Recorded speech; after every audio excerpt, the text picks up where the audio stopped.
हिंदी चित्रपट सृष्टीमधील चोरीच्या घटनेवर आधारित असलेला आणि पोलिसांना चकमा देणाऱ्या बंटी और बबली हा सिनेमा ज्यांनी बघितला असेल त्यांना तो सीन नक्की आठवत असेल। महाठग असलेले बंटी आणि बबली हे दोघे एका एनआरआयला शेंडी लावून चक्क ताजमहाल विकतात। तो सीन बघताना जरी मजा येत असली तरी ही कल्पना अतिशयोक्त आणि वेगळी आहे हे आपल्या डोक्यात पक्क असतं। अशीच बंटी आणि बबलीच्या जोडीने जबरी दरोड्याचा कट रचला, दरोडा टाकून पळ काढला। तोच तेल्हारा व अकोट पोलिसांनी त्यांचा सिनेस्टाईल पाठलाग करून दोघांनाही अटक केली। तेल्हारा येथील रहिवासी असलेला अट्टल गुन्हेगार असलेल्या एका जोडप्याने तालुक्यातील वाडी अदमपूर येथील एका दाम्पत्याच्या घरी दरोड्याचा बेत आखला। नवरा बायको व मुलगी तिघेच घरामध्ये होते। पहाटे घरात कुणी आल्याचे लक्षात येण्यापूर्वीच पिस्तूल व चाकूचा धाक दाखवून या दोघांनी घरातील रोख रक्कम व सोन्यावरती हात साफ केला आणि तेथून पळ काढला।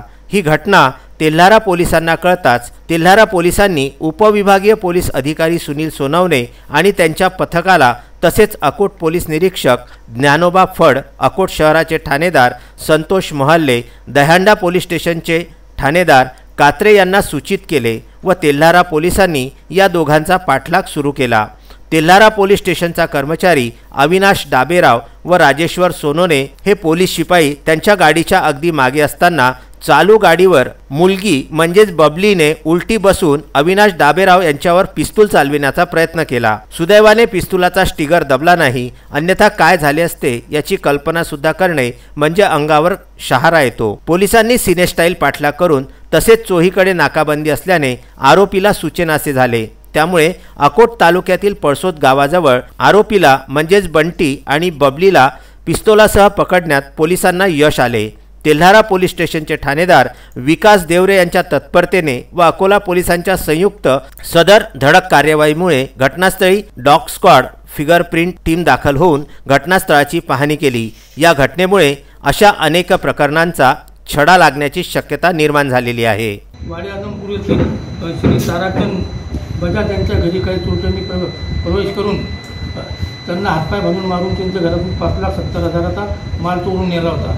त्यावर तपास सुरू केला। तसंच माननीय पोलीस अधीक्षक सर यांच्या मार्गदर्शनाखाली सर्व जिल्ह्यात नाकाबंदी लावली व तसंच अकोट विभागातील सर्व ठाणेदार त्यांच्या स्टाफसह रस्त्यावर पेट्रोलिंग लावली। त्यावेळी आता समजले की एक मुलगा एक मुलगी पल्सर गाडीवर संशयित जाताना दिसले म्हणून त्यांचा तपास केला असता ते एका शेतात लपलेले मिळणाऱ्याने त्यांना ताब्यात घेतले व त्यांच्याकडे विचारपूस केला असता त्यांनी गुन्हा केल्याची कबूल केली व त्यांनी तिथे 24 गेलेला माल काढून दिला। तसेच त्यांच्याकडे एक पिस्टल, 2 राऊंड व इतर घातक हत्यारे तसेच घरफोडीची हत्यारे मिळून आली। विदर्भ न्यूज करिता तेल्हारा येथून विलास बेलाडकर आणि संदीप सोळंके यांचा हा वृत्तांत।